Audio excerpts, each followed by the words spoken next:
నమస్తే. నేను మీ మాధవీలత. ఇప్పుడు నేను భద్రాచలంలో ఉన్నాను. భద్రాచలం అనగానే అందరికీ గుర్తొచ్చేది మన శ్రీరాముల వారు, సీతమ్మ తల్లి. అయితే ఈ భద్రాచలంలో దర్శనం చాలా జరిగింది. కానీ ఇదే రాముల వారి దేవస్థానానికి జస్ట్ కూతవేటు దూరంలో ఒక చక్కటి ఆశ్రమం ఉంది. దాని గురించి మీకు తెలుసా? ఇక్కడ కల్పవృక్ష నారసింహ సాలగ్రామం. ఇక్కడ చిన్న క్షేత్రం ఉంది. ఆ స్వామివారు ఎంత అందంగా ఉన్నారో తెలుసా? ఇప్పుడే చూడడం జరిగింది. దీని గురించి మీరు విన్నారా? నేనైతే ఈ మధ్య పేపర్లలో చూసినా, లేకపోతే సోషల్ మీడియాలో, యూట్యూబ్లో ఎక్కడ చూసినా సరే దీని గురించి చెప్పుకుంటూ ఉన్నారు. అయితే ఏంటి కథ అని వింటే, దాదాపు 750 సంవత్సరాల క్రితం సాక్షాత్తు నరసింహస్వామి వారే ఒక కుటుంబానికి ఈ సాలగ్రామాన్ని అందించడం జరిగింది. అయితే గత 9 తరాలుగా ఆ కుటుంబం వారే నిత్య పూజలు చేస్తూ ఉన్నారు. ఒక 1 ఇయర్ నుంచి ప్రజల సందర్శనార్థం దాన్ని వారు బయటికి ప్రకటించడం జరిగింది. అయితే భక్తులు రావటం ఎక్కువైపోయింది, దీని గురించి తెలుసుకోవటం ఎక్కువైపోయింది. అన్ని సందర్భాల్లో ఇంటికి అందరినీ రానివ్వడం కష్టమవుతుంది కదా. అందుకే గత 2-3 నెలల క్రితం ఇక్కడ ఒక చక్కటి చిన్న గోశాల పెట్టడం జరిగింది. ఆ గోశాలలో ఈ సాలగ్రామాన్ని పెట్టడం కూడా జరిగింది. అయితే ఇప్పుడు ఎక్కడ నుంచైనా ప్రజలు వచ్చి దీన్ని సందర్శించుకోవటానికి అన్ని వేళలా అవైలబుల్గా ఉండేటట్లుగా ఎవరైతే ఈ ఆశ్రమ నిర్వాహకులు ఉన్నారో శ్రీ కృష్ణ చైతన్య స్వాముల వారు ప్రజలకి మంచి సందర్శనార్థం చాలా చక్కగా అలంకరణ కూడా చేశారు. ఈ రోజు మంచి తులసి పూజ కూడా జరిగింది. అయితే అసలు ఈ సాలగ్రామం ఏంటి, నారసింహ ఏంటి, ఇక్కడ గోశాల ఏంటి, అసలు ఈ కల్పవృక్షం ఏంటి, దీని వివరాలన్నీ ఒకసారి తెలుసుకుందాం. ఎందుకంటే నాకైతే చాలా క్యూరియస్గా ఉంది. మరి మీకు కూడా దీని గురించి వివరాలు తెలియాలి కదా. నమస్తే కృష్ణ చైతన్య స్వామీజీ గారు. నమస్కారం అమ్మా. ఇప్పటి వరకు నేను ఇంట్రడక్షన్ ఇవ్వడం జరిగింది. ఇక్కడ చూస్తూ ఉన్నాను సాలగ్రామాన్ని, సాలగ్రామాన్ని. అండ్ నరసింహస్వామి లక్ష్మీ సమేతంగా చాలా అందంగా ఉన్నారు. అసలు ఈ 750 సంవత్సరాల కథ ఏంటి, ఈ కల్పవృక్షం ఏంటి, అసలు దీని గురించి వివరిస్తారా? అంటే కోరిన కోరికలు తీర్చేటువంటి దాని అని ఈ యొక్క కల్పవృక్షానికి పేరండి. కల్పవృక్ష నారసింహ సాలగ్రామం అంటే సాలగ్రామాల్లో వివిధ రకాలైనటువంటి సాలగ్రామాలు ఉంటాయి. అవి నేపాల్లో గండకీ నదిలో స్వయం వ్యక్తంగా భగవంతుడు ఆవిర్భవిస్తారు. అయితే 750 సంవత్సరాల క్రితం మా పెద్దల తాతలకి, నేను 9వ తరం, ఆ యొక్క సాలగ్రామాన్ని అదేవిధంగా వేణుగోపాల స్వామి విగ్రహాన్ని రెండింటినీ కూడా భగవంతుడే సాక్షాత్తుగా మా పెద్దలకు అందించారని చెప్పి అప్పటి నుంచి కూడా విశేష ఆరాధనలు వివిధ ప్రాంతాల్లో వారు సంచారం చేసేటువంటి సమయంలో కూడా ఈ సాలగ్రామాన్ని వివిధ ప్రాంతాల మీదుగా తీసుకెళ్లి విశేష అర్చనలు చేసేటువంటి వారు. గత కొద్ది కాలంగా దీని యొక్క వైభవాన్ని అనేక మంది తెలుసుకోవడం ద్వారా చాలా ప్రాంతాల నుంచి ఇక్కడికి వచ్చి దర్శనం చేసుకోవడం, అంటే ఏదైతే అనుకుంటామో జరుగుతుందని తెలుసుకోవడం ద్వారా చాలా ప్రాంతాల నుంచి వస్తుంటే కొంచెం ఇంట్లో అనేటువంటిది అసౌకర్యంగా ఉండడం వల్ల మన ఈ ప్రాంతంలో ఒక గోశాలు అంటే గోవుని గోవిందుడిని ఒకే దగ్గర ఉంచాలి అనేటువంటి సంకల్పంతో భద్రాచల దివ్యక్షేత్రంలో రామాలయానికి చాలా పక్కనే అత్యద్భుతమైనటువంటి గోశాల అంటే కల్పవృక్ష నారసింహ సాలగ్రామాన్ని, ఆ గోశాలని ఏర్పాటు చేసి మనం అందరూ దర్శించుకునేటట్టు విధంగా ఏర్పాటు చేసాం. దీనికి కల్పవృక్షము అనేటువంటి పేరు ఎందుకు వచ్చింది అంటే, ఈ సాలగ్రామంలోనే స్వామి కల్పవృక్ష నారసింహుడిగా కొలువై ఉన్నాడు. అంటే ఏదైతే మనం కోరుకుంటామో, అంటే మీరు సాలగ్రామాన్ని ఒకసారి దర్శిస్తే ఆ కల్పవృక్షంలాగా ఉంటుంది ఆ సాలగ్రామం. నృసింహ ఉంటుంది, లక్ష్మీ అమ్మవారితో కలిపి ఉంటాడు భగవంతుడు. అంటే ధర్మబద్ధమైనటువంటి సంకల్పం ఏం చేస్తామో ఆ ధర్మబద్ధమైనటువంటి సంకల్పం తప్పక అవుతుంది.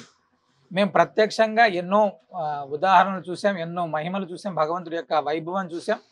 అది ప్రతి ఒక్కరికి కలగాలి అంటే భగవంతుడే భగవత్ సంకల్పం ఏమో అందరికీ దర్శనం అవ్వాలి భగవత్ సంకల్పం.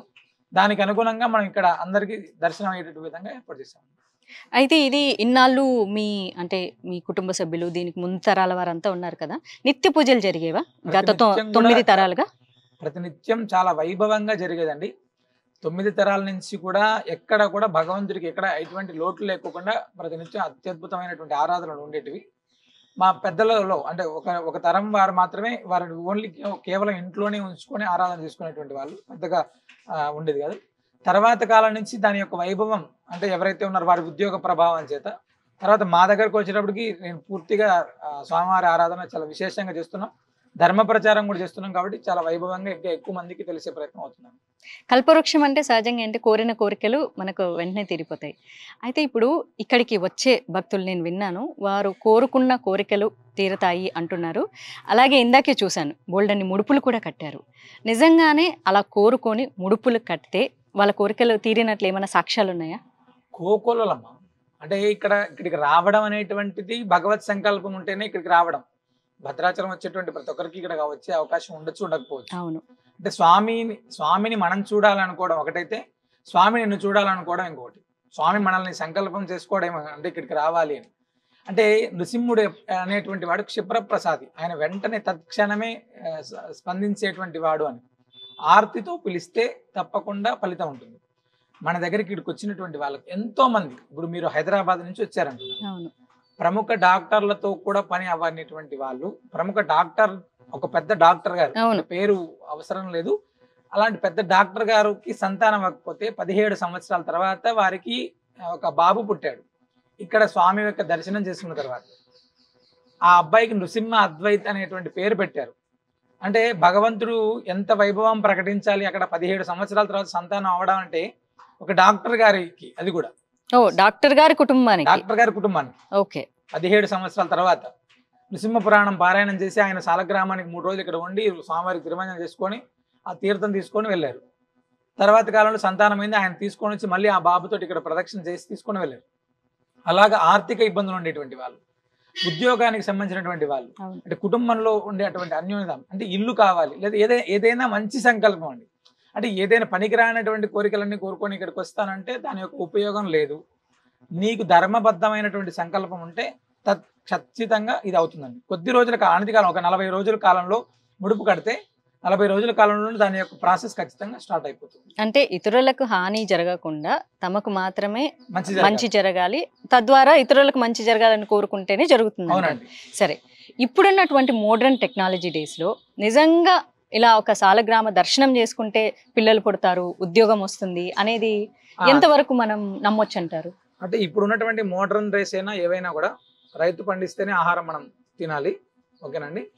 భగవంతుడు అనేటువంటి వాడు ఈ యొక్క విశ్వంలో ప్రతి అణువులోనూ ఉన్నాడు. అంటే కష్టపడి పనిచేసుకునేటువంటి ప్రతి వ్యక్తి దగ్గర ధర్మబద్ధమైనటువంటి ప్రతి ఆలోచనలోనూ భగవంతుడు ఉంటాడు. అంటే సాలగ్రామం అనేటువంటి సాక్షాత్తు విష్ణు స్వరూపం. అంటే భగవద్ అనుగ్రహం అనేటువంటిది ఖచ్చితంగా మనకు ఉంటేనే ఈ యొక్క సృష్టి స్థితిలో ఇవన్నీ కూడా జరుగుతాయి అనేటువంటిది పరిపూర్ణమైనటువంటి విశ్వాసం.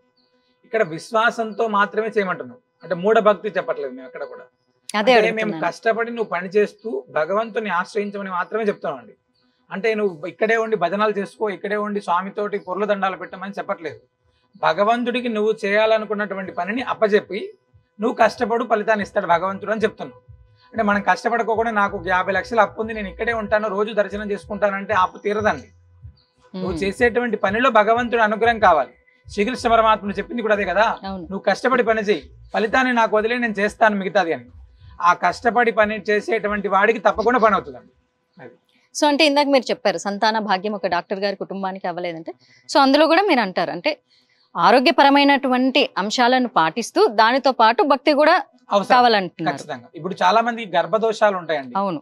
తర్వాత సాలగ్రామ తీర్థం తీసుకోవడం, అంటే గో సన్నిధిలో ఉంటున్నాం మనం ఇక్కడ. కరెక్ట్. అంటే గోవుకు సంబంధించినటువంటి సేవ చేసుకోవడం, భగవంతుడి యొక్క అభిషేక జలం తీసుకోవడం, మీకు ఒక మెడిసిన్ పనిచేయాలి, ఆ మెడిసిన్ పనిచేసేటప్పుడు కూడా ఈ భగవంతుని ప్రార్థన చేసుకొని మెడిసిన్ వేసుకునేటువంటి వాళ్ళు చాలా మంది ఉన్నారండి ఇప్పటికి కూడా. అవును. అలా నేను కూడా అదే చెప్తున్నాను, మెడిసిన్ వాడుతున్నావు, ఏదైనా వాడుతున్నావు, డాక్టర్ దగ్గరికి వెళ్ళావు, ఏదైనా కావచ్చు, ఒకసారి భగవంతుని ఆశ్రయించు, ఆయన అనుగ్రహం కూడా లభిస్తే తప్పకుండా వెంటనే అవుతుంది అని, ఇంకా గొప్పగా అవుతుంది ఖచ్చితంగా. అంటే లేట్ అయ్యేది తొందరగా తీసుకొని వస్తారు. ఏదైనా ఒక కార్యం అనేటువంటిది బాగా ప్రొలాంగ్ అవుతుంది, నృసింహ అనుగ్రహం అనేటువంటిది దొరికితే అది అనేటువంటిది దగ్గరికి జరుగుతుంది అనేటువంటిదే మేము చెప్పేటువంటిదండి. అంతేకాని మొత్తం అన్ని వదిలేసి ఇక్కడ స్వామిని ఆశ్రయించమని మాత్రం మేము చెప్పం. అలాంటి మూఢభక్తిని మేము ఖచ్చితంగా ఎంకరేజ్ చేయం. స్వామి, ఇప్పుడు ముడుపులు ఉన్నాయి, చాలా మంది ఈరోజు ముడుపులు సమర్పించడం నేనే కల్లారా చూశాను. అయితే అక్కడ ఒక బోర్డు కూడా చూడడం జరిగింది, ముడుపులు సమర్పించిన తర్వాత తీర్థం తీసుకోవటము ఖచ్చితమైన పని అని చెప్పి ఉంది. అసలు ఏంటిది ఈ ముడుపులుకి తీర్థానికి ఏంటి సంబంధం? అంటే ఈ కల్పవృక్ష నారసింహ సాలగ్రామానికి ప్రతి మంగళవారం, శనివారం, ఏకాదశి ఇలాంటి పర్వదినాల్లో స్వామివారికి విశేషమైనటువంటి తిరుమంజనం చేస్తారండి. అంటే విశేష సుగంధ ద్రవ్యాలతోటి, విశేషమైనటువంటి పదార్థాలతోటి భగవంతుడికి తిరుమంజనం చేస్తారు. తిరుమంజనం అనేటువంటి జలాన్ని తీసుకోవడం ద్వారా లోపల ఉండేటువంటి శరీరంలో ఉండేటువంటి ఏదైతే ఉంటుందో లోపల కూడా మనకు తెలియనటువంటి పాపం ఉంటుంది ఖచ్చితంగా. ఆ పాపం అంతా తొలగిపోతుంది అనేటువంటిది ఒకటి. అంటే మేము సాలగ్రామ తీర్థం ఇచ్చేటప్పుడు కూడా 3 విధానాలు చెప్తామమ్మా. ఒకటి, సాలగ్రామ తీర్థాన్ని ముందు తీసుకోవడం ఒకటి, తర్వాత ఇంటికి తీసుకెళ్ళి దాన్ని ఇంట్లో ఒకసారి ప్రోక్షణ చేసుకోమని చెప్తాం, మనం స్నానం చేసే సమయంలో ఆ తీర్థాన్ని కొంచెం స్నానం చేసేటువంటి నీళ్ళలో కలుపుకొని చేయమని చెప్తాం. అంటే మన శరీరంలో ఉండేటువంటి ఎముకకు పట్టుకున్నటువంటి పాపం కూడా వదిలిపోవాలి అనేటువంటిది ఒకటి.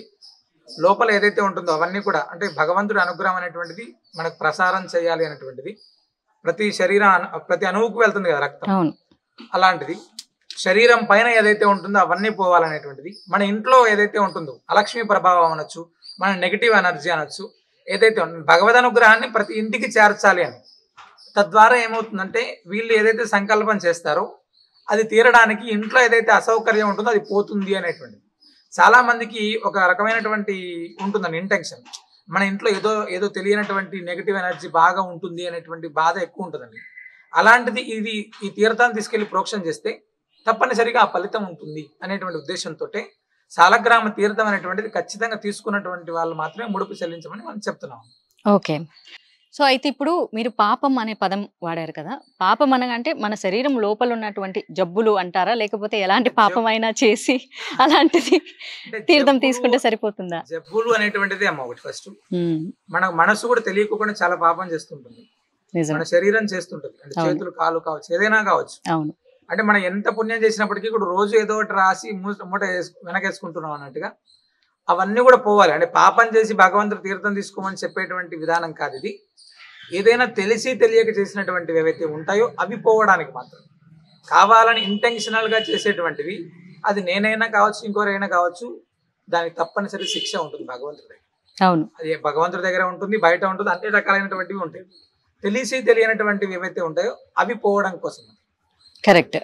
అయితే ఈ ముడుపుల గురించి ఇంకొక ప్రశ్న అడగాలనుంది. అంటే సంకల్పం చేసి ఏ రకమైన సంకల్పమే చేయాలా, లేకపోతే ఇలాని కొన్ని విధానాలు మాత్రమే, వీటికి మాత్రమే సంకల్పం చేసి ముడుపు కట్టాలంటారు? ధర్మబద్ధమైనటువంటిది, నీకు ఉపయోగపడేటువంటిది, నీ కుటుంబానికి ఉపయోగపడేటువంటిది, ఈ సమాజానికి ఉపయోగపడేటువంటిది ఖచ్చితమైనటువంటి ఫలితం ఉంటుంది. అంటే ముడుపు కట్టేటువంటి విధానంగా కూర్చొని ప్రశాంతమైనటువంటి వాతావరణంలో ముడుపు కట్టుకొని స్వామికి ప్రదక్షిణ చేయడం అనేటువంటిది ఒకటి.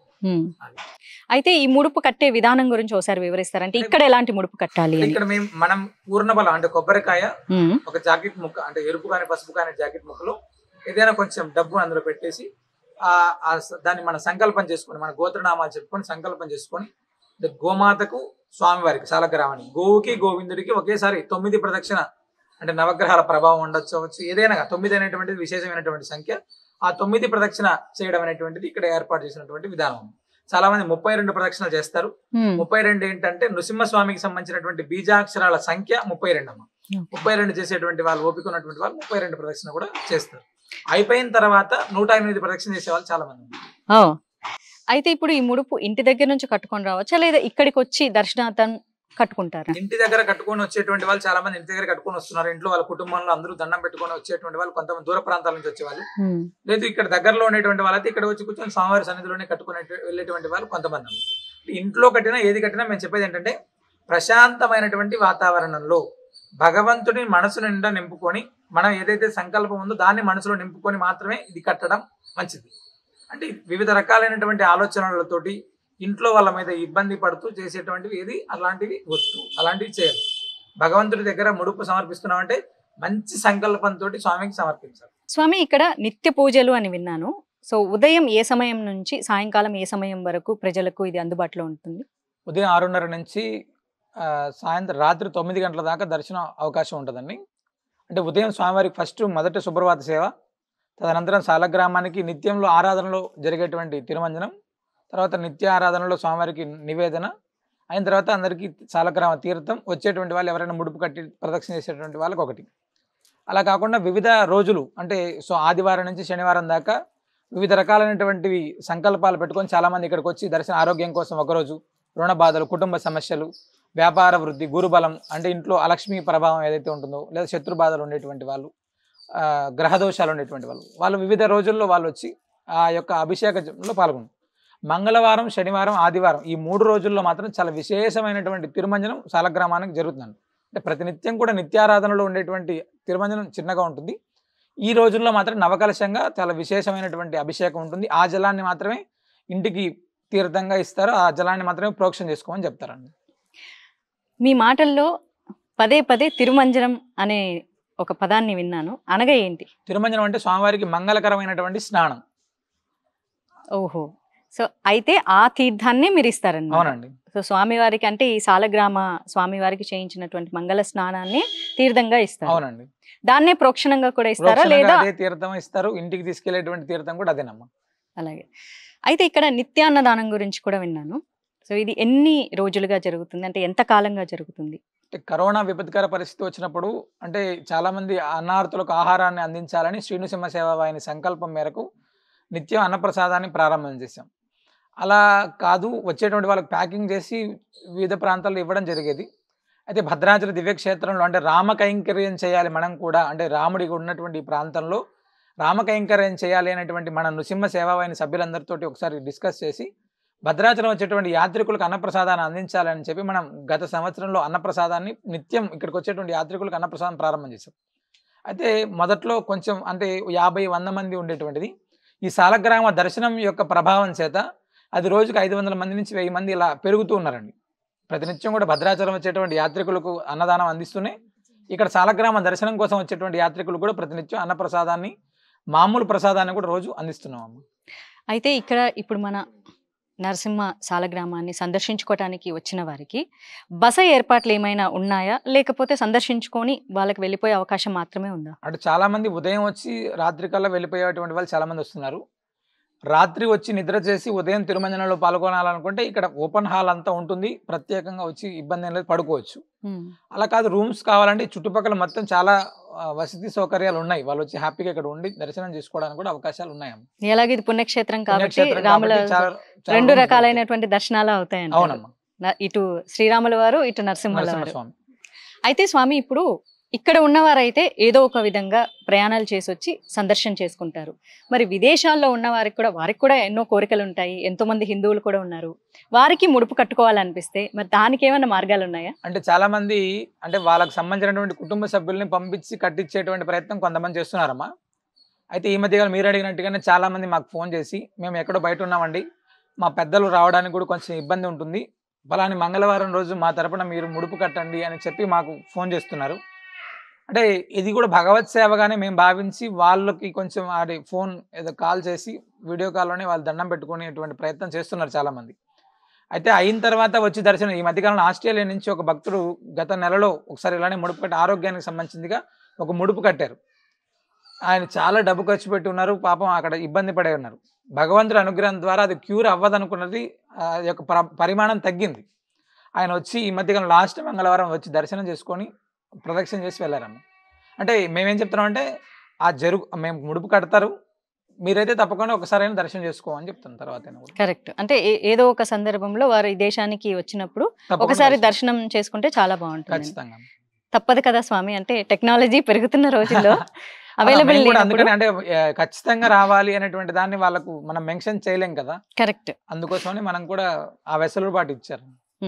అంటే ఇప్పుడు ఇక్కడ మనకు నరసింహ స్వామిని మీరు సాలగ్రామాన్ని పెట్టడం జరిగింది. విదేశాల్లో కూడా ఇప్పుడు చాలా చూసుకుంటే కూడా మనకి ఎన్నో విష్ణు దేవాలయాలు, అంటే రాముల వారు అవ్వచ్చు, లేకపోతే కృష్ణుడు అవ్వచ్చు, వెంకటేశ్వర స్వామి అవ్వచ్చు, ఇలాంటి దేవాలయాలు అక్కడ మీరు ఏమైనా చెప్పగలుగుతా? అంటే ఈ ముడుపు ఏదో అలా దేవాలయానికి వెళ్ళి అక్కడ ఏమైనా కట్టండి. సాలగ్రామానికి సంబంధించినటువంటి వ్యవస్థ కదా ఇది. అంటే ఒక భగవంతుడికి సంబంధించినటువంటి వ్యవస్థలో అది మనం ఇంకొక దగ్గరికి మార్పు చేయడం కష్టం అవుతుంది. ఫస్ట్ ఇప్పుడు మనం చిలుకూరు విన్నాం, అవును, ఆయన దగ్గరికి వెళ్ళి 9 చేస్తారు, తర్వాత మళ్ళీ 108 చేస్తారు. అవును. అంటే ఎక్కడ ఉండేటువంటి నమ్మకం దాన్ని, అంటే వాళ్ళకు ఉండేటువంటి సంకల్పం ఇక్కడికి వెళ్తే తప్పకుండా అవుతుంది అన్నప్పుడు మనం ఇక్కడికి రావద్దు మనం వెళ్ళమని చెప్తే కూడా వాళ్ళు ఇష్టపడకపోవచ్చు. అవి అంటే సహజంగా ఇది ఇప్పుడు నాకే కాదు చాలా మందికి కూడా డౌట్ ఉంటుంది. అంటే మేము వేరే దేశాల్లో ఉన్నాము, వేరే ప్రదేశాల్లో ఉన్నాము, లేకపోతే వేరే రాష్ట్రంలో మేము ఏదైనా గుడికి వెళ్ళి అలా కట్టుకోవచ్చా ఈ పేరు ఆ చెప్పుకొని? ముడుపుని ఇక్కడికి పంపించేటువంటి ప్రయత్నం చేయొచ్చు, వాళ్ళు కొరియర్ ద్వారా కూడా చేయొచ్చు పంపిస్తే అంటారు. ఆ స్వామివారికి సమర్పించడం జరుగుతుంది కదా. అయితే స్వామి నేను ఇంకోటి కూడా విన్నాను, ఇక్కడ ఎవరైతే దర్శనం చేసుకున్నారో కొంతమంది మంచి పొలిటీషియన్స్ గా ఎదిగి ఇప్పుడు వాళ్ళు ఢిల్లీ స్థాయిలో కూడా ఉన్నారని విన్నాను. ఇది అంటే గత తెలంగాణ ప్రభుత్వం ఎలక్షన్ సమయంలో సుమారు ఒక 6-7 మంది ఎమ్మెల్యేలు అభ్యర్థులు ఇక్కడ ఈ ప్రాంతంలో దర్శనం చేసుకొని ముడుపు కట్టి వాళ్ళు ప్రదక్షిణ చేసి వాళ్ళ కుటుంబ సభ్యులు ప్రదక్షిణ చేసి స్వామివారి యొక్క హోమంలో కూడా పాల్గొన్నారు చాలామంది. ఆ 7 మంది వివిధ పార్టీలకు సంబంధించినటువంటి నాయకులు ఉన్నారు, అందరూ కూడా ఎమ్మెల్యే గెలిచారు, ఈరోజు చట్టసభలో ఉన్నారు. అదేవిధంగా కొంతమంది ఎంపీ అభ్యర్థులు ఇద్దరు అభ్యర్థులు వాళ్ళు కూడా ఇక్కడికి వచ్చి దర్శనం చేసుకొని వెల్ సెటిల్డ్ ఉన్నారు. అంటే భగవంతుడు అనేటువంటి వాడు ధర్మబద్ధంగా ఉంటే అవుతుంది అన్నట్టుగా వాళ్ళు కష్టపడ్డారు, దాని యొక్క ఫలితాన్ని భగవంతుడి ద్వారా అందుకున్నారు. అలాగే ఎంతో మంది ఆర్థికమైన ఇబ్బందులు పడుతూ ఉంటారు కదా. సో ఆర్థిక ఇబ్బందులు అనేవి మనిషిని చాలా కృంగదీస్తూ ఉంటాయి. అలాంటి ఆర్థిక ఇబ్బందులు ఉన్న వారికి సహజంగా మొదటగా గుర్తొచ్చేది ఆ భగవంతుడే. అయితే ఇక్కడికి వచ్చి ఈ సాలగ్రామ నరసింహుని దర్శనం చేసుకున్న తర్వాత ఎంతో మంది వాళ్ళ చిన్న చిన్న వ్యాపారాలతో మొదలయ్యి ఈ రోజు భద్రాచలంలోనే కాకుండా చుట్టుపక్కల ప్రాంతాల్లో కూడా మంచి బిజినెస్ మెన్లుగా సక్సెస్ అయ్యారు అని కూడా విన్నాను. ఇది మీరేమంటారు? అంటే ఇక్కడ నృసింహస్వామికి సంబంధించిందిగా మనం తీసుకుంటే కుజుడికి అధిపతిగా భగవంతుడు ఉన్నాడు. అంటే నవగ్రహాలకు భగవంతుడు నృసింహస్వామి అధిపతిగా ఉన్నప్పటికీ కూడా ప్రత్యేకంగా కుజుడికి భగవంతుడు అధిపతిగా ఉంటాడు. కుజుడు అనేటువంటి వాడు వ్యాపారాన్ని, భూమిని, ఇల్లుని, భార్యాభర్తల దాంపత్య జీవితాన్ని ఇవన్నిటినీ కూడా ఇచ్చేటువంటి వాడు. అంటే ఆయన అనుగ్రహం అనేటువంటిది ఉంటే తప్పనిసరిగా మంచి పేరు వస్తుంది. ఒకటి, ఆయన అనుగ్రహం ఉంటే ఇంట్లో ఉండేటువంటి కుటుంబ పరిస్థితులన్నీ బాగుపడతాయి. ఇవన్నీ కూడా అంటే వైవాహిక జీవితాలు కావచ్చు, సంతానం కావచ్చు, ఇవన్నీ కూడా చాలా అద్భుతంగా జరుగుతాయి.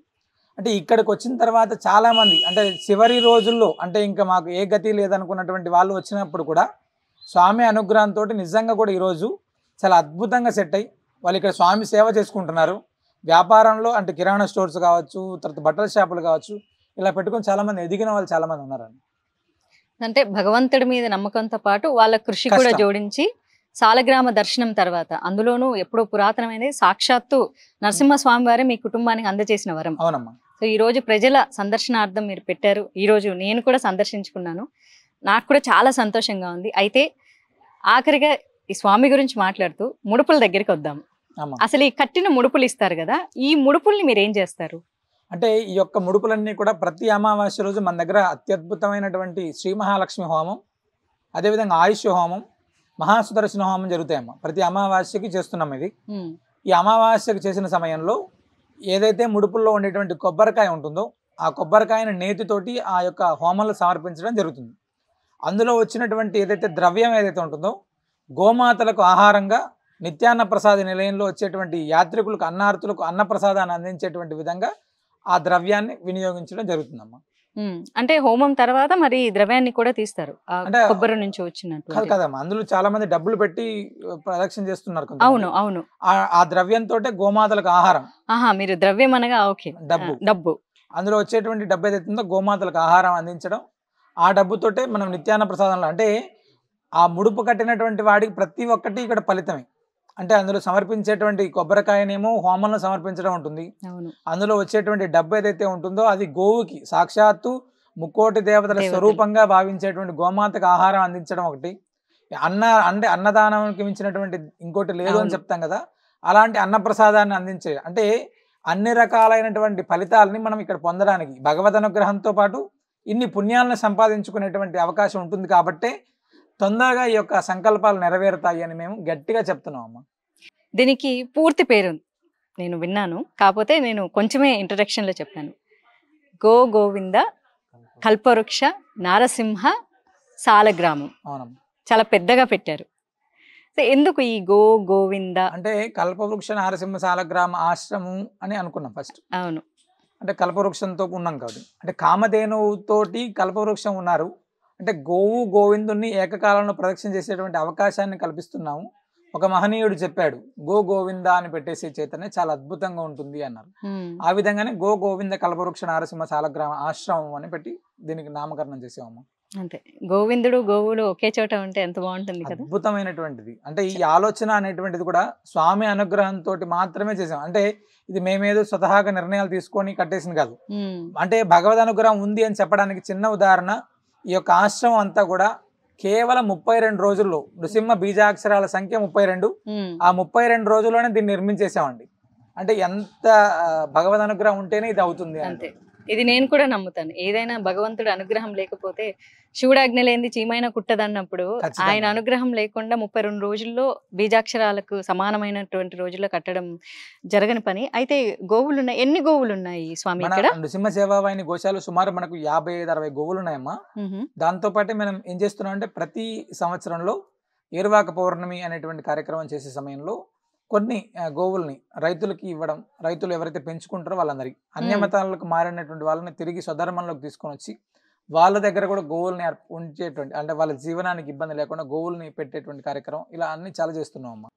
సహజంగా మనకి ఏదైనా విలువైన వస్తువు, చిన్న వస్తువు దొరికినా సరే దాచిపెట్టుకోవాలనుకుంటారు. ఏదైనా అందులోనూ ఇలాంటి దేవుడికి సంబంధించినవైతే ఎవరికీ చూపించకుండా వాళ్ళ ఇంట్లోనే దాచుకోవాలనుకుంటారు.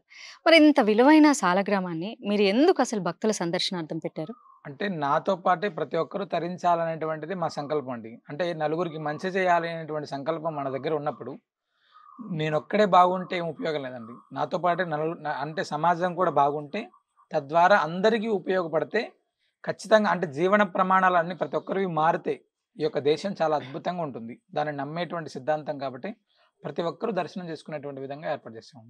అంటే ఈ 9 తరాలుగా మీ కుటుంబం కేవలం మీ కుటుంబ సభ్యులు మాత్రమే తరించారు.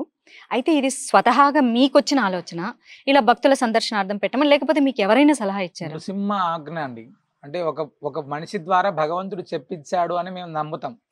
కేరళ నుంచి ఒక పెద్ద వ్యక్తి అంటే పెద్ద ఉపాసకులు ఆయన చెప్పారు. "నువ్వొక్కడే ఆరాధిస్తే ఎలాగా? నలుగురిని బాగుపరచు కదా! దాని ద్వారా సమాజానికి ఇంకా అద్భుతమైనటువంటి ఫలితాలు ఉంటాయి కదా!" అని చెప్తే, అప్పటి నుంచి కూడా ప్రతి ఒక్కరు దర్శనం చేసుకునేటువంటి విధంగా అప్పటి వరకు కూడా మా ఇంట్లో వచ్చి చాలా మంది దర్శనం చేసుకునేవారు. హ్మ్.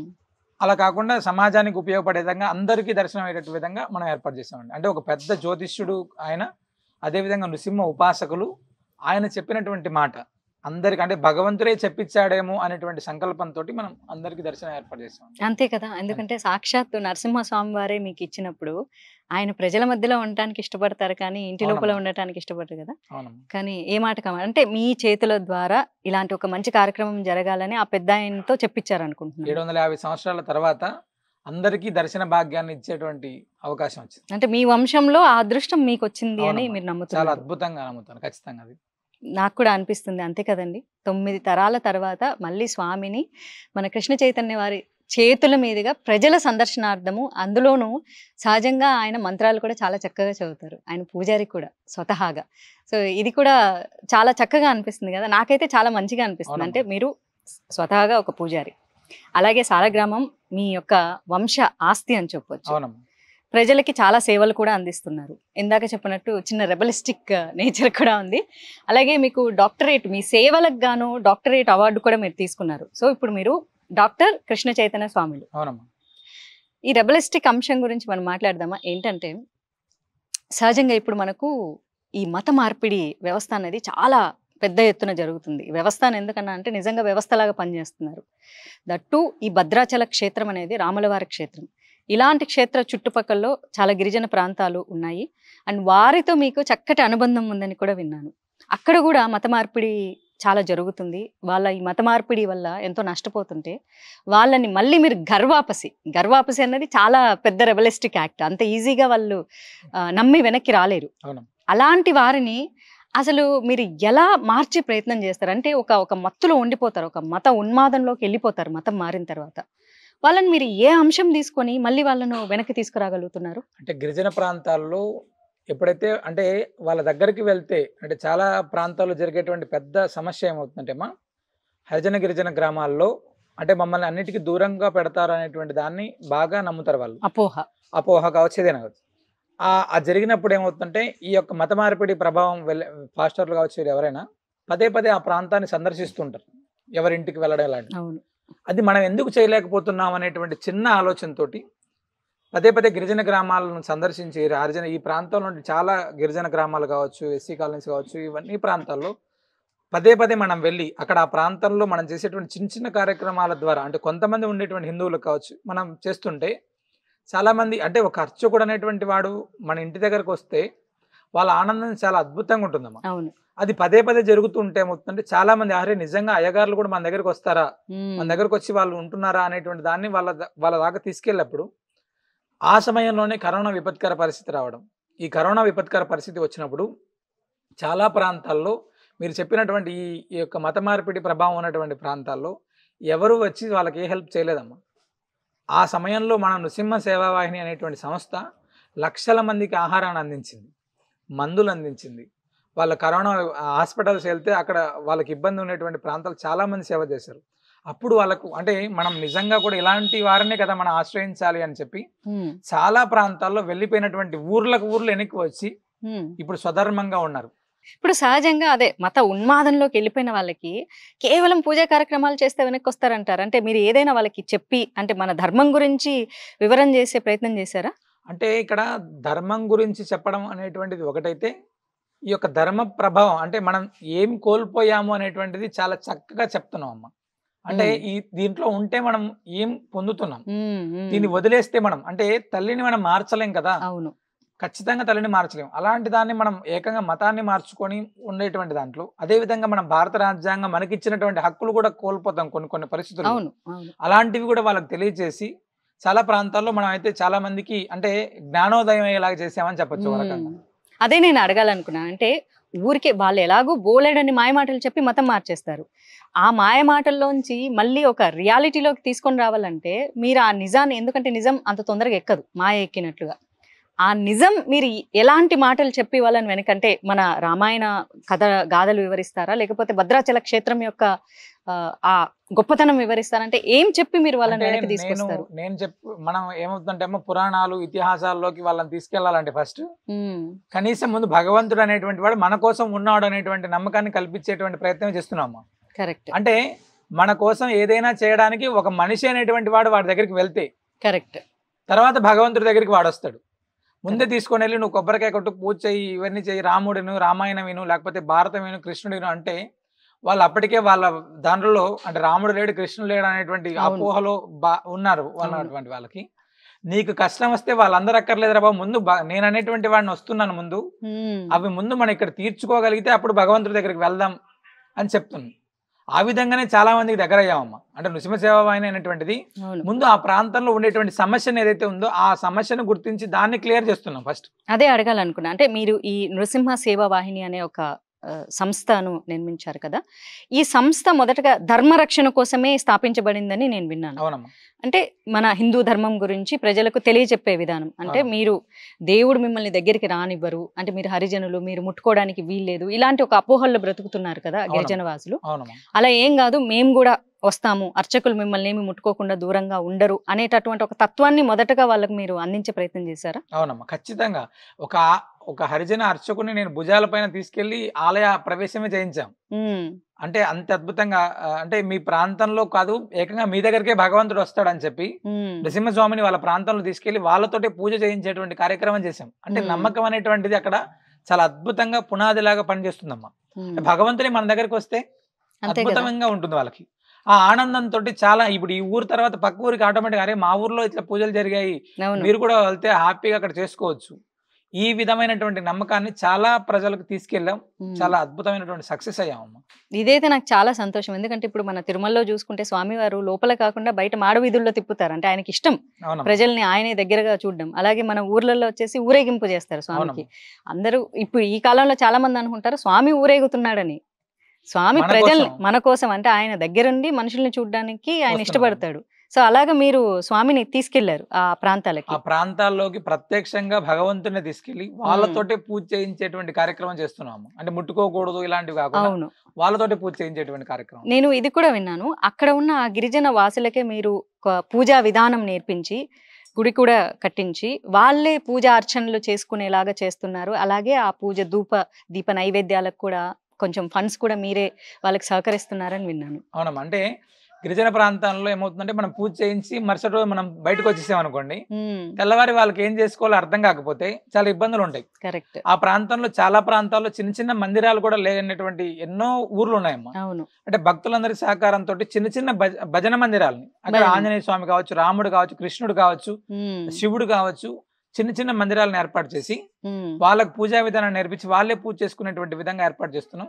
చాలా చక్కగా అంటే మనం సిటీస్ లో ఎలా అయితే చేసుకుంటున్నారు చాలా మంది, దానికంటే అద్భుతంగా చేస్తున్నారమ్మా. అంటే అక్కడ పండేటువంటి పంటలను కావచ్చు, భగవంతుడికి సమర్పించుకోవడం కావచ్చు, అన్ని కూడా చాలా ఒక రకమైనటువంటి క్రమశిక్షణ పద్ధతిలో చాలా అద్భుతంగా చేస్తున్నారు. సహజంగా ఇప్పుడు మనకు అర్చకులు అనగానే సంస్కృత మంత్రాలు చదువుతారు, అవి ఏమి మనకు అర్థం కావు. అంటే మామూలుగా కూడా మనకి ఏదైనా అర్థం కాని సబ్జెక్ట్ ఉంటే మనం వినడానికి ఇష్టపడము. సో పూజారులు కూడా దూరం అవ్వడానికి కారణం ఏంటంటే, ఒకటి పూజారులు అనే వాళ్ళు అంటరాంతనము సృష్టించారనేటటువంటి మేబీ గత కాలంలో కొంత జరిగి ఉండొచ్చు, కొంతమంది అమాయకులు కూడా ఉండొచ్చు. దానివల్ల ఇప్పుడు మీరు కూడా ఎంతో సఫర్ అవుతున్నారు. ఎందుకంటే ప్రజల్ని నమ్మించడానికి కాదు మేము అలా చేయలేదు. మేబీ కొంతమంది మా పూర్వీకులు చేసింటారని. ఈ అర్థం కాని సంస్కృత మంత్రాలు ఏవైతే వాళ్ళకు ఉన్నాయో అవి వాళ్ళకి నేర్పించే ప్రయత్నం చేస్తారా? లేకపోతే మామూలుగా సాధారణ భాషలో పూజా విధానం ఇలాంటిదని ఒక సింపుల్ మెథడ్స్ ఏమన్నా నేర్పిస్తుంది? చాలా సింపుల్ మెథడ్ ఏమో. భగవంతుడికి మనం ఇప్పుడు అర్ఘ్యం సమర్పయామి, పాద్యం సమర్పయామి ఇవన్నీ మనం చెప్తుంటాం. అవును. అంటే మన ఇంటికి ఒక అతిథి వస్తే చాలా మంది చేసేటువంటిది ఏంటి, ఫస్ట్ కాళ్ళు కడుక్కోమని చెప్తారు, అవును, చేతులు కడుక్కోవడానికి ఇస్తారు, అంటే వస్త్రం ఇస్తారు, స్నానం చేయడానికి ఏర్పాటు చేస్తారు, అంటే వాడికి ఆహారం అందిస్తారు, ఏదైనా అంటే ఉపచారాలన్నీ కూడా చేస్తారు. అవును. అవే మనం భగవంతుడికి చేస్తున్నాం అనేటువంటి విషయాన్ని వాళ్ళకి తెలియజేస్తామమ్మా. అంటే అర్ఘ్యము పాద్యము ఆచమనం అంటే ఇది. ఈ విధంగా భగవంతుడికి మనం చేసేటువంటి ఉపచారాలు. అంటే మన ఇంటికి ఒక అతిథి వచ్చాడు, ఆ విధంగా అతిథికి మనం చేసేటువంటి చిన్న పూజా కార్యక్రమం ఆ విధంగానే వాళ్ళకి నేర్పించాం. అద్భుతంగా చేసుకుంటాం. అంటే వాడికి అర్థం అయితే తప్పనిసరిగా పాటిస్తాడమ్మా. అది చాలా బాగుంది. అంటే ఇంత ఈజీగా చెప్పేశారు చూడండి. అదే అంటే మనకి ఇంటికి అతిథి వచ్చినప్పుడు ఎలాంటి చిన్న చిన్న మనం సేవలు చేస్తాం వాళ్ళకి. ప్రతి ఒక్కరి ఇంట్లో జరిగేటువంటిది. అవును. ఆ జరిగేటువంటి విధానాన్ని తెలుసుకొని ఆరాధనిస్తే ఆటోమేటిక్ గా అయిపోతుంది. అదే మీరు దేవుడికి చేయమంటున్నారు. అంతేనమ్మా. వచ్చిన అతిథితో ఎలా మాట్లాడతావు, స్వామితో కూడా అలానే మాట్లాడుకోమని చెప్తున్నారు. కుశల ప్రశ్నలు వేస్తాం. అవును. భగవంతుడికి కూడా, అయ్యా బాబు మా ఇంటికి వచ్చావు, నీకు ఏమేం కావాలి, మాకు ఇది కావాలి, అంతే. ఇంకా చాలా బాగుంది. చాలా నిజంగా అంటే చాలా చాలా బాగుంది.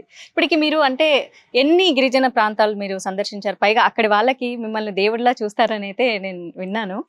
సో ఎన్ని గిరిజన ప్రాంతాలు ఉన్నాయి, అసలు ఎంతమందిని గర్భాపసి చేశారు, ఎన్ని గుడులు కట్టించారు, ఇది ఒక్కసారి చెప్పగలరా? భద్రాచలం నుంచి ఈ ప్రాంతాలన్నీ టోటల్ ట్రైబల్ ఏరియాలేమో. ఓకే. ఇక్కడ నుంచి వైజాగ్ దాకా ట్రైబల్ ఏరియాలు చాలా వరకు. అంటే శ్రీనృసింహ సేవా వాహిని అనేటువంటి వ్యవస్థ ఇప్పటిదాకా 45 మందిరాలను కట్టామమ్మా. అంటే చిన్న చిన్న మందిరాలు, భజన మందిరాలు, ఆంజనేయ స్వామి మందిరాలు 45 దాకా మనం కట్టామమ్మా. వాటిలో ఎక్కువ నృసింహస్వామి, ఆంజనేయ స్వామి, శివుడు, కనకదుర్గాదేవి, రాములు వారు, వీళ్ళని మనం ప్రతిష్ఠించుకో, అంటే ఆ ప్రాంతంలో ఎవరు ఎక్కువ ఇష్టపడతారో వాళ్ళని పెట్టుకుంటూ వెళ్తున్నాం అమ్మా. గర్వాపసి అనేటువంటిది ఊర్లకు ఊర్లు ఎన్నికి వచ్చినటువంటివి కూడా 2-3 ఉన్నాయి పూర్తిగా. ఒక ఊర్లో సుమారు 165 ఉంటే కేవలం ఇప్పుడు 3 మిగిలారు, 160 మందిని వెనక్కి తెచ్చాం. 120 కుటుంబాలు ఉంటాయి. అలాంటివి కొన్ని వందల కుటుంబాలని 2023 సంవత్సరాల్లో కొన్ని వందల కుటుంబాలని వెనక్కి తీసుకొని వచ్చామమ్మా.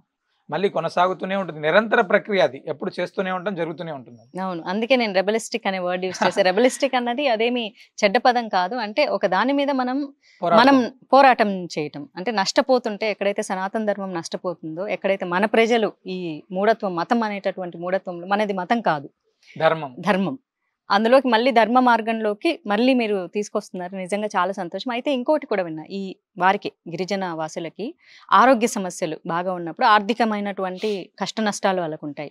అయితే మీరు ఒక గ్రూప్ క్రియేట్ చేసి చక్కగా వారికి ఏమైనా ఆరోగ్య సమస్య ఉంటే దాన్ని మీరు అందులో మెన్షన్ చేసి కాస్త చిన్న సాయం అందించండి, ఒక 500 రూపాయలు అని చెప్పేసి, ఎవరికి పెద్ద కష్టం కలగకుండా వాళ్ళకు 1 లక్ష దగ్గర నుంచి 10 లక్షల రూపాయలు కూడా చాలా వితిన్ షార్ట్ పీరియడ్ లో కలెక్ట్ చేసి ఆ డబ్బుల్ని వాళ్ళ ఆరోగ్య అవసరాలకు ఇస్తారు అని వినడం జరిగింది. అంటే సమాజ సేవ కార్యక్రమంలో, అంటే ఒక రకంగా చెప్పాలంటే మిమ్మల్ని మంచి ఒక సమాజ సేవకుడని కూడా చెప్పొచ్చు. అంటే ఇక్కడ నృసింహ సేవా వాహిని అనేటువంటి వ్యవస్థలో కొన్ని వేల మంది ఉన్నారమ్మా. అంటే వాట్సాప్ ద్వారా ఇలా తెలుసుకునేటువంటి వాళ్ళు కావచ్చు, ప్రత్యక్షంగా పాల్గొనేటువంటి వాళ్ళు కావచ్చు. ఇలాగా అంటే కష్టం వచ్చినప్పుడు మనం చాలా మంది ఎవరికైనా హెల్ప్ చేయాలంటే చాలా ముందుకు వచ్చేటువంటి వాళ్ళు చాలా మంది ఉంటారు. అవును. అది మొత్తం మనమే చేయాలంటే ఎవరు చేయలేమమ్మా. ఇప్పుడు సంస్థ దగ్గర కూడా లక్షలాది రూపాయల నిధులే ఉండవు. నిజమే. అలాంటప్పుడు ఏమవుతుందంటే ఈ పలాని వాళ్ళు, అంటే జెన్యున్ గా ఉండేటువంటి సమస్యని పలాని వాళ్ళు ఇబ్బంది పడుతున్నారు, పలానా హాస్పిటల్లో ఉన్నారు ఇది అని, భగవంతుడి దయ వల్ల చాలా మంది డాక్టర్స్ నృసింహ సేవా వాహిని పేరు చెప్తేనే వాళ్ళ బిల్లులో చాలా వరకు వాళ్ళే కట్ చేస్తారు ముందు. భగవంతుడి దయ వల్ల ఆ యొక్క ఫెసిలిటీ అయితే ఇచ్చాడు. అదే విధంగా భక్తులు, మన భక్తులు ఏదైతే ఉంటుందో కొంచెం, అంటే ఒక 100 రూపాయలు ఇచ్చేవాళ్ళు 100, 200, 500 ఇట్లా ఇచ్చి వితిన్, అంటే 1 గంట 2 గంటల్లోనే, ఎక్కువసేపు పెట్టమమ్మ దీన్ని. అంటే 1 గంట 2 గంటల్లో ఎంత డబ్బు అయితే వస్తుందో ఆ డబ్బును తీసుకెళ్లి వాళ్ళకి అందజేసేటువంటి ప్రయత్నం చేస్తాము. చాలా మందికి ఆపరేషన్స్ దగ్గర నుంచి చాలా వరకు జరిగాయి, చాలా మంది చేస్తున్నారు. నేను విన్నాను కాబట్టే నేను అడగటం జరిగింది. ఎందుకంటే అది నిజంగా చాలా గొప్ప విషయం. అంటే మీరు ఒక్క కార్యక్రమం చేయట్లేదు, ఇటు అర్చకత్వం చేస్తున్నారు, ఇటు మన ధర్మాన్ని బోధిస్తున్నారు, ధర్మబోధన చేస్తూనే గర్వాపసి కూడా చేస్తున్నారు. అంటే ధర్మ రక్ష సంస్థాపనలో మీరు కూడా ఒక భాగస్థులు. దాంతోపాటు ఆరోగ్యం అందిస్తున్నారు ప్రజలకు, వాళ్ళకి కావాల్సినటువంటి అవసరాలు. ఎందుకంటే ఆరోగ్యం అంటే ఆర్థికంగా చాలా అవసరాలు అవునమ్మా. పడుతూ ఉంటాయి. దాంతోపాటు ఇలా మీ ఇంటిలో ఉన్నటువంటి సాలగ్రామాన్ని భక్తుల సందర్శనార్థం గోశాల కూడా నడుపుతున్నారు. మరి ఇప్పుడు ఈ ఈ గోశాలకి లేకపోతే ఈ ఆశ్రమం నడపటానికి ధనం అయితే కావాల్సి వస్తుంది కదా! పూజా కార్యక్రమాలకి. వీటికి మరి నిధులు మనకు ఎలా వస్తున్నాయి? అంటే మీకు మా దగ్గర ఉండేటువంటిదే కల్పవృక్షం ఫస్ట్. అంటే ఆయన అనుగ్రహం అనేటువంటిది లేకపోతే మనం ఏం చేయలేము అని. అంటే నిత్యాన్న ప్రసాద నిలయం ప్రారంభం చేసే సమయంలో మేము చాలా భయపడ్డాం. అంటే హ్మ్. అన్నప్రసాదం అనేటువంటిది ప్రతినిత్యం కూడా డబ్బుతో పని. అవును. అలాంటి అన్నప్రసాదాన్ని ప్రారంభం చేసే సమయంలో భగవంతుడికి ఒకటే చెప్పాం, స్వామి ఇక్కడికి వచ్చి ఆకలి అయ్యేటువంటి వాడికి అన్నం పెట్టి పంపించాలి, అది అలాంటి ఇబ్బంది లేకోకుండా చూడు అని ప్రయత్నం చేసేటప్పుడు చెప్పాం. హ్మ్. ఈ రోజు దాకా లక్షల మందికి ఆహారాన్ని అందిస్తున్నాం, మనం ఎక్కడ ఇబ్బంది పడట్లేదు. ఇక్కడ విషయం ఏంటంటే చాలా మంది లక్షల కోట్లు ఇలాంటి డబ్బు మా దగ్గర లేదు ఫస్ట్. అవును. అవును. అంటే భగవంతుడు భక్తుడు, ఆ భక్తులు అనేటువంటి వాళ్ళు వేలాది మంది నృసింహ సేవా వాహిని వెనకలు ఉన్నారు. హ్మ్. మేము చేసేటువంటి కార్యక్రమం ఖచ్చితమైనటువంటిది. ఇందులో ఇంత తప్పు చేసినా కూడా తప్పకుండా భయపడతాం. కరెక్ట్. అలాంటి ఏ తప్పు మా దగ్గర లేదు కాబట్టి అద్భుతంగా చాలా మంది ప్రజలు చూస్తున్నారు. జరిగేటువంటి దాంట్లో వాళ్ళ సహకారం అందిస్తున్నారు. చాలా వైభవంగా జరుగుతుంది. హ్మ్. గోశాలకు సంబంధించిందిగా మేము అంటే ఇక్కడ ఏమవుతుందంటే ఒక గోవుని ఒకరే పెంచాలి అంటే ఎవరికైనా కష్టం. అవును. ఒక గోవుకి ఒక గడ్డి మోపు వేయాలి, అది అవును. ఒక 150-200 రూపాయలు అవుతుంది. హ్యాపీగా ఎవరైనా చేస్తారమ్మా. హ్మ్. అంటే గోమాతకు ఆహారం అందిస్తే భగవంతుడికి ఇచ్చినటువంటి అవును. ఫలితం కాబట్టి ప్రతినిత్యం చాలా మంది వాళ్ళ శక్తి అనుసారంగా చేసేటువంటి వాళ్ళు చాలా మంది. హ్మ్. అంటే ఇక్కడ ఏమవుతుందంటే అమ్మా, మనం చేసేటువంటి కార్యక్రమాలకి స్వచ్ఛందంగా చాలా మంది వాళ్ళే వచ్చి హ్మ్. మేము చేస్తున్నాం అంటే భగవంతుడు వాళ్ళలోకి అదే అవును. బాబు పలానా దగ్గర జరుగుతుంది నువ్వు వెళ్ళు అని. ఎక్కడో టెక్సాస్ లో ఉండేటువంటి వ్యక్తి హ్మ్.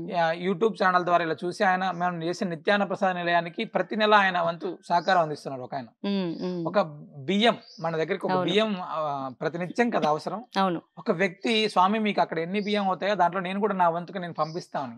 హ్మ్. ఇలాగ ఎవరికి సంబంధించినటువంటి వాళ్ళు వాళ్ళ కైంకర్యం చేస్తున్నారు ఇప్పటిదాకా.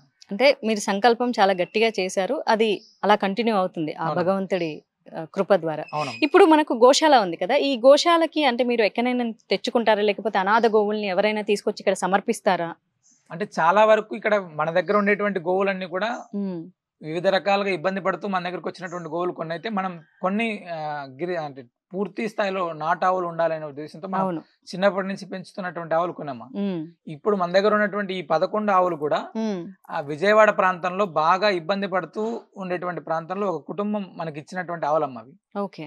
అవి మా దగ్గరకు వచ్చినప్పుడు 20 మంది లేపి ఒక దగ్గర పెట్టేటువంటి పరిస్థితి, నడిచే పరిస్థితి కూడా కాదు. అంటే దానికి హ్మ్. ఆహారం లేక ఇబ్బంది అదే. పడతాయి. వాటిని తెచ్చి ఈ రోజు మనం చాలా బాగుపరిచాం. అలాగే చాలా అంటే బాగుపరిచిన తర్వాత కొన్ని అవును. మీరు ఇచ్చాను రైతులకి రైతులకు అన్నారు. రైతులకు ఇవ్వడం ఇలా జరుగుతుంది. అవును. అంటే పూర్తిగా మన దగ్గర పెట్టుకోవడానికి మన దగ్గర కూడా నిజం. స్థలం నిజం. లేదు. అలా ఉంటే తప్పకుండా ఇంకా ఎక్కువ అంటే చేయడానికి పోషించుకునే వారు ఎవరైనా ఉంటే వారికి మీరు అవకాశం. అందజేస్తారా ఆ ఇస్తాం, గోవుల్ని? ఇస్తాం. ఖచ్చితంగా ఇస్తాం. హ్మ్. సో వాళ్ళు చక్కగా చూసుకుంటూ ఉన్నారా? మళ్ళీ మనం దాన్ని చూస్తుంటాం కదా ఎప్పటికీ ఆ! ఇచ్చిన తర్వాత కరెక్ట్. వదిలేయకుండా కరెక్ట్. మళ్ళీ మా వ్యక్తులు ఉంటారు అక్కడ ఉండేటువంటి గ్రామాల్లో. ఇప్పుడు మాక్సిమం ఇక్కడ ఉండేటువంటి గ్రామాల్లో ఇచ్చాము. అవును. పలాని గ్రామంలో ఇస్తామంటే ఆ ఊర్లో వాళ్ళకి తెలుస్తుంది కదా, కరెక్ట్. ఖచ్చితంగా ఇబ్బంది ఏమి ఉండదు. అదే మరి ఆ గోవు ఆరోగ్యంగా ఉందా లేదా ఆ, అనేది కూడా అన్ని మనం అన్ని తెలుసుకోవాలి రకాలైనటువంటి కదా! వాడెవరికైనా ఇస్తాడా మళ్ళీ వంతాడా. సో ఇప్పుడు కూడా మీరు గోవుల్ని రిసీవ్ చేసుకోవడానికి సిద్ధంగా ఉన్నారా? ఎవరైనా అంటే గోవుల్ని పోషించలేని పరిస్థితుల్లో వాటికి అనారోగ్యంగా ఉంటే, అంటే కొన్ని చాలా అనాథ గోవులుగా దగ్గర మిగిలిపోయి ఉంటే. చాలా దగ్గర మనం ఏం చేస్తున్నటువంటి పని ఏంటంటే ఒకవేళ వాళ్ళ దగ్గర ఏదైనా ఇబ్బంది ఉంటే గడ్డికి ఇబ్బంది ఉంటే ఆ హ్మ్. ప్రాంతంలో గడ్డిని వాళ్ళకే ఏర్పాటు చేస్తున్నాం. ఓహ్! ఓహ్! అంటే మీరు పెంచుకోవడానికి గడ్డే కదా ఇబ్బంది. అవును. అవును. ఆ గడ్డిని వాళ్ళకు అందజేసేటువంటి ప్రయత్నం చాలా దగ్గర అవును. చేస్తున్నాం అమ్మ. అలాగా అంటే మన ప్రాంతంలో చాలా మంది రైతులు ఇబ్బంది పడుతుంటే కూడా ఇట్లా హ్మ్. దాతల ద్వారా సేకరించి వాళ్ళకే రైతుల దగ్గర గడ్డిని కూడా ఏర్పాటు చేసేటువంటి ప్రయత్నం కూడా మనం హ్మ్. చేస్తున్నాం అమ్మ. అదే గ్రాసం ఒక్కటే వాటికి ఇస్తే అది ఎంతో ఇస్తది మనకు. అవునమ్మా. మీకు విశ్వగురు వరల్డ్ రికార్డ్ ఒకటి, అలాగే డాక్టరేట్ కూడా రావటం జరిగింది. అసలు ఏ సేవలకి గుర్తించి మీకు ఈ అవార్డు కానీ, లేకపోతే డాక్టరేట్ గాని ఇవ్వడం జరిగింది? విశ్వగురు వరల్డ్ రికార్డ్ అనేటువంటిది మనం ప్రతి సంవత్సరం ఏరువాక పౌర్ణమి రోజు రైతులతోటి రైతు పూజోత్సవం అనేటువంటి కార్యక్రమం చేస్తామమ్మా. హ్మ్. 2022 సంవత్సరంలో 1008 మంది రైతులకి 108 ప్రాంతాల్లో మనం ఒకటేసారి భూమిని దున్నించి వాళ్ళకి సన్మానం చేసేటువంటి కార్యక్రమం చేసాము. ఇది అద్భుతం. 2017 నుంచి చేస్తున్నాం. హ్మ్. లాస్ట్ ఇయర్ అంటే ఇట్లా పత్రికా సోదరుల ద్వారా తెలుసుకొని తెలుగు బుక్ ఆఫ్ రికార్డు, హ్మ్. విశ్వగురు వరల్డ్ రికార్డు ఈ 2 రికార్డులను కూడా మనం ఏరువాక పౌర్ణమి సందర్భంగా చేసేటువంటి కార్యక్రమానికి వచ్చాము. హ్మ్. డాక్టరేట్ అనేటువంటిది అంటే జ్యోతిష్యానికి సంబంధించిందిగా హ్మ్. చాలా మందికి మనం ఉచితంగా జ్యోతిష్యం వచ్చేటువంటి కార్యక్రమం చేస్తున్నాం. అంటే సూచనలు కావచ్చు, సలహాలు కావచ్చు, దానికి ఇచ్చారమ్మా. మిమ్మల్ని అదే అడగాలనుకుంటున్నాను. అందరూ అంటే అందరినీ తప్పు పట్టాలని కాదు కానీ, సహజంగా ఏదైనా ఒక కార్యక్రమము లేకపోతే ఒక పని చేస్తే దానికి కష్టానికి తగ్గ ప్రతిఫలం అన్నట్లు డబ్బు తీసుకోవడం జరుగుతుంది. ఏదో ఒక రూపేణా లేకపోతే ద్రవ్యం అనుకోండి లేకపోతే ఇంకోటి. అసలు మీరు జాతకం చాలా చక్కగా చెప్తారంట. అది కూడా ఫ్రీగా చెప్తారట. ఇది ఇది ఏంటి దీని వెనక రహస్యం? అంటే రహస్యం అనేటువంటిది కాదమ్మా. నేను అంటే అహోబిల మఠంలో అర్చకుడిగా చేరినప్పుడు హ్మ్. నాకు ఒక పెద్ద ఆవిడ చెప్పారు. అంటే దానికి గానే ఈనాడు కూడా మనం చేసేటువంటి ప్రతి కార్యక్రమంలో కూడా డబ్బు వెనక పరిగెత్తడం అనేటువంటిది లేకుండా హ్మ్. ఉందమ్మా. హ్మ్. జ్యోతిష్యం అనేటువంటి దానికి గురించి తీసుకుంటే అసలు ఇక్కడ దగ్గరికి వచ్చాడంటేనే కొన్ని కొన్ని ఇబ్బందులతో వచ్చేటువంటి వాళ్ళు కొంతమంది అయితే, అవును.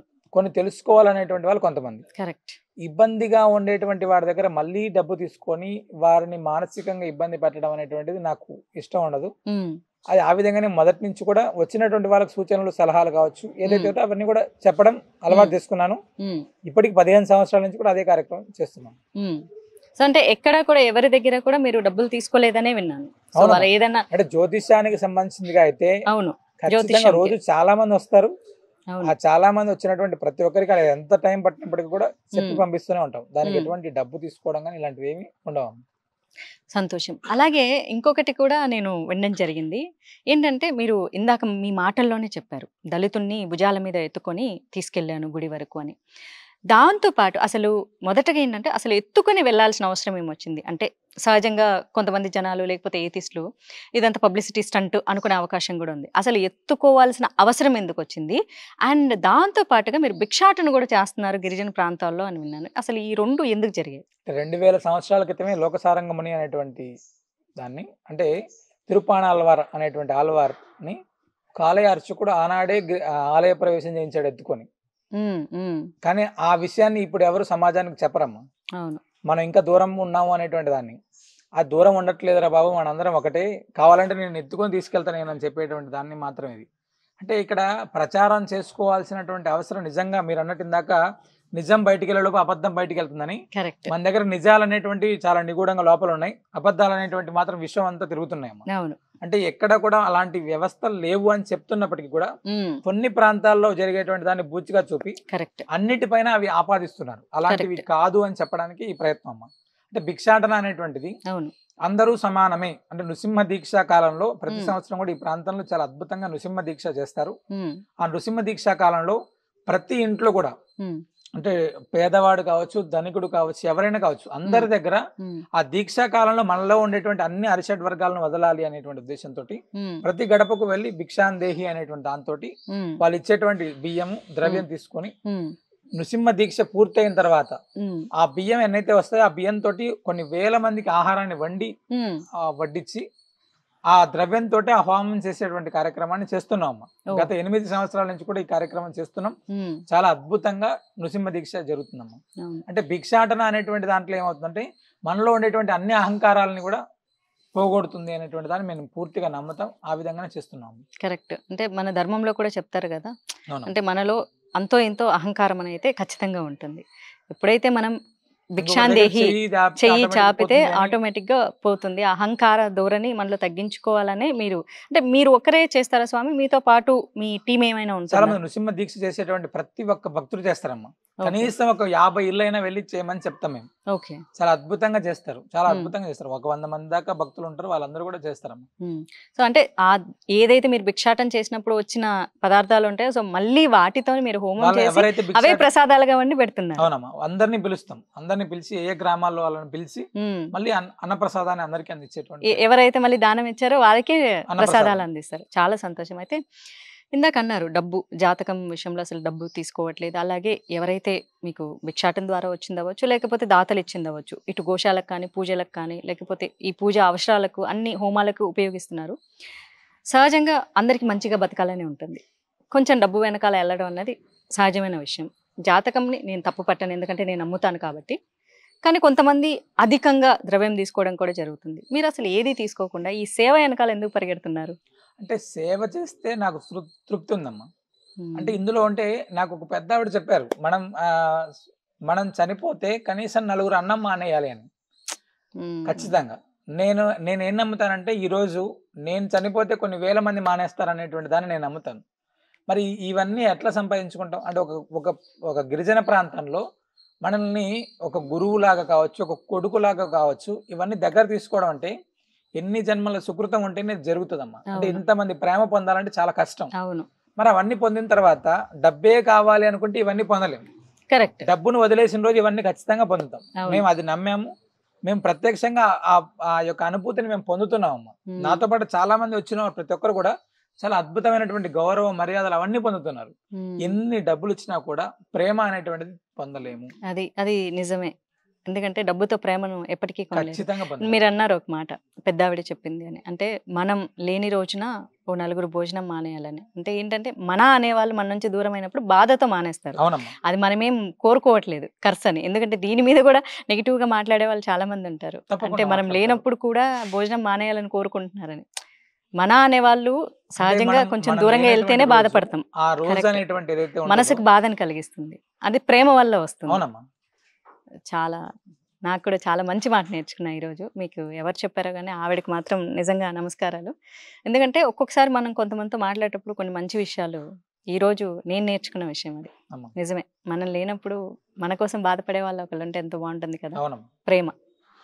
చాలా సంతోషం కృష్ణ చైతన్య స్వామీజీ వారు ఈరోజు ఈ నరసింహ సాలగ్రామాన్ని దర్శించుకోవటం, అలాగే మీ గురించి తెలుసుకోవడం, అండ్ అలాగే దీని గురించి విశేషం గురించి తెలుసుకోవడం చాలా చాలా సంతోషంగా ఉంది. ఇంకా చాలా మంది భక్తులకు ఇది చేరువవ్వాలి. ఈ ఆశ్రమం కూడా చాలా పెద్దగా నిర్మించబడాలి. చాలా మంది భక్తులు కూడా ఇక్కడికి రావాలని నేనైతే మనస్ఫూర్తిగా కోరుకుంటున్నాను. వీలైతే నా సోషల్ మీడియాలో కూడా దీన్ని ప్రచారం చేస్తాను. ఎందుకంటే మీరు ఇంత మంచి కార్యక్రమం చేస్తున్నారు. ఇటు సమాజ సేవ చేస్తున్నారు, అర్చకత్వం చేస్తున్నారు, వీటిని ప్రజల సందర్శనార్థం ఇస్తున్నారు, గోసేవ చేస్తున్నారు, గర్భాపసి చేస్తున్నారు, అలాగే మంచి సేవా కార్యక్రమాలు, అన్నదానం చేస్తున్నారు, ఆరోగ్యం కూడా ఇస్తున్నారు. చాలా మందికి వాళ్ళకి అవసరమైనటువంటి ఆర్థిక సేవ సంకల్పం గట్టిగా చేసి ఈరోజు మిమ్మల్ని కలుసుకోవడం నాకైతే చాలా చాలా సంతోషంగా ఉంది. మీతో మాట్లాడడం కూడా చాలా సంతోషంగా ఉంది. సో నమస్కారం. నమస్కారం.